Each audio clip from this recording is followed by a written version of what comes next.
Top खबरों का सरदार। नमस्कार दर्शकों, आप देख रहे हैं टॉप और चलिए जानते हैं नवंबर 2022 का सिंह राशिफल। करियर की बात की जाए तो नवंबर का महीना सिंह राशि के लोगों के लिए अच्छा रहेगा, क्योंकि महीने की शुरुआत में दशम भाव के स्वामी शुक्र और राशि स्वामी सूर्य तीसरे भाव में उपस्थित रहकर आपके कार्यक्षेत्र के माहौल को अच्छा बनाएंगे। आपका कार्य क्षेत्र में मन लगेगा और आप ज्यादा से ज्यादा प्रयासों द्वारा अपने काम में अच्छा प्रदर्शन करने का प्रयास करेंगे। कार्यक्षेत्र के लोगों से भी आपका व्यवहार अच्छा रहने के कारण आपको उनका सहयोग और समर्थन भी प्राप्त होगा, जिससे आप अपनी नौकरी में अच्छी स्थिति प्राप्त करने में कामयाब हो सकते हैं। आपके साथ काम करने वाले सहयोगी कर्मचारी भी आपको सहयोग देंगे, लेकिन राहु का नवम भाव में प्रभाव भाग्य में कुछ कमी कर सकता है, जिसकी बदौलत आपको कुछ परेशानियों का सामना भी करना पड़ सकता है। कार्यक्षेत्र में अचानक से अवांछित तबादले की स्थिति बन सकती है, इसके लिए आपको सावधान रहना चाहिए। आप अपने मन की बात अपने कार्यक्षेत्र में किसी से ज्यादा ना करें, क्योंकि वो इसका अनुचित लाभ उठाकर आपको नुकसान पहुंचा सकते हैं। यदि आप इन बातों का ध्यान रखेंगे तो नौकरी में अच्छा प्रदर्शन कर पाने में कामयाब रहेंगे। शुक्र और बुध के चतुर्थ भाव में प्रवेश करने के बाद आपको कार्यक्षेत्र में कोई बड़ा पदभार दिया जा सकता है।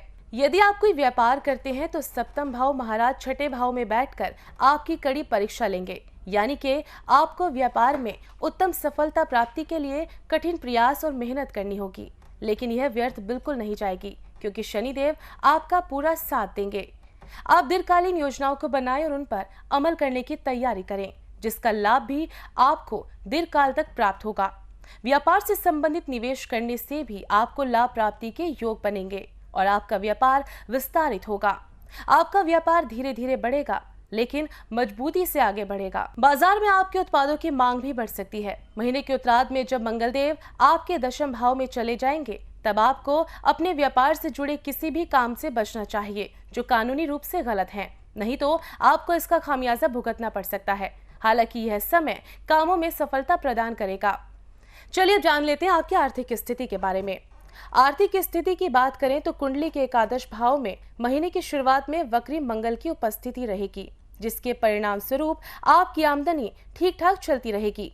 लेकिन शनि महाराज के छठे भाव में बैठकर द्वादश भाव को देखने और बृहस्पति महाराज के अष्टम भाव से द्वादश भाव को देखने के कारण आपके खर्चे अचानक और अव्यवस्थित रूप से बढ़ सकते हैं, जिसकी वजह से आप पर आर्थिक स्थिति का दबाव रहेगा और आपको ना चाहते हुए भी अपनी बचत से कुछ धन निकालकर महत्वपूर्ण खर्चों के लिए देना पड़ेगा।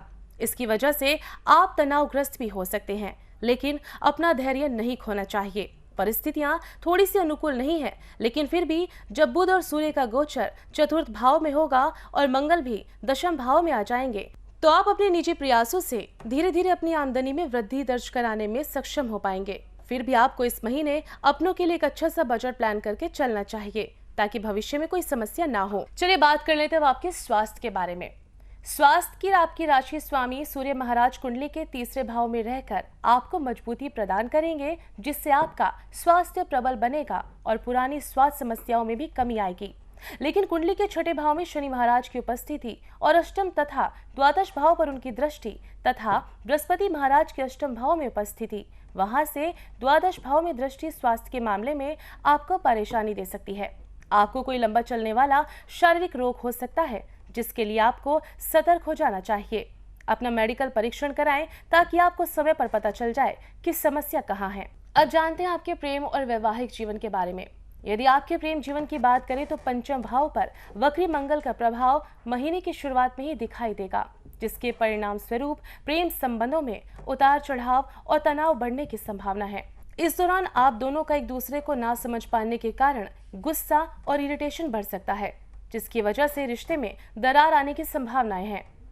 महीने के उत्तरार्ध में मंगल का गोचर दशम भाव में होगा और वहां से वो आपके पंचम भाव को देखेंगे। इस वजह से भी रिश्ते में उतार चढ़ाव की स्थिति रहेगी, इसलिए आपको इस महीने अपने प्रेम जीवन को संभालने का प्रयास करना चाहिए। वहीं विवाहित लोगों की बात करें तो सप्तम भाव के स्वामी शनि महाराज पूरे महीने आपके छठे भाव में विराजमान रहेंगे, जिसके परिणाम स्वरूप रिश्ते में तनाव बना रह सकता है। लेकिन कुंडली के अष्टम भाव में देवगुरु बृहस्पति की कृपा ससुराल पक्ष के लोगों को आपका हमदर्द बनाएगी और वो आप दोनों के बीच में आ रही समस्याओं को दूर करने में महत्वपूर्ण भूमिका निभाएंगे, जिससे दाम्पत्य जीवन काफी हद तक संभलेगा।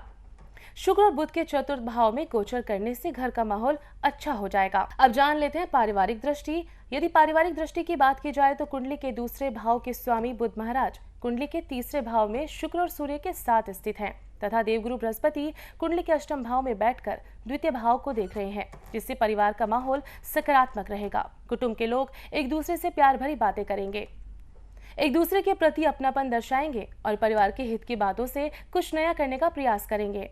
इस दौरान परिवार की सकल घरेलू आमदनी में भी बढ़ोतरी के संकेत हैं। हालांकि घर में थोड़ा बहुत तनाव हो सकता है, लेकिन फिर भी आपस में प्रेम बना रहेगा और कोई भी बड़ी समस्या दिखाई नहीं देती है। अब चलिए जान लेते हैं आपके लिए खास उपाय। प्रतिदिन तांबे के लोटे से सूर्यदेव को अर्घ्य देना चाहिए। रविवार के दिन शिवलिंग पर गेहूं अर्पित करें। अपने पिता की सेवा करें और प्रतिदिन सुबह के समय उनके चरण छूकर आशीर्वाद लें। बृहस्पतिवार के दिन पीपल का पेड़ लगाएं और प्रत्येक बृहस्पतिवार को पेड़ को छुए बिना जल चढ़ाएं।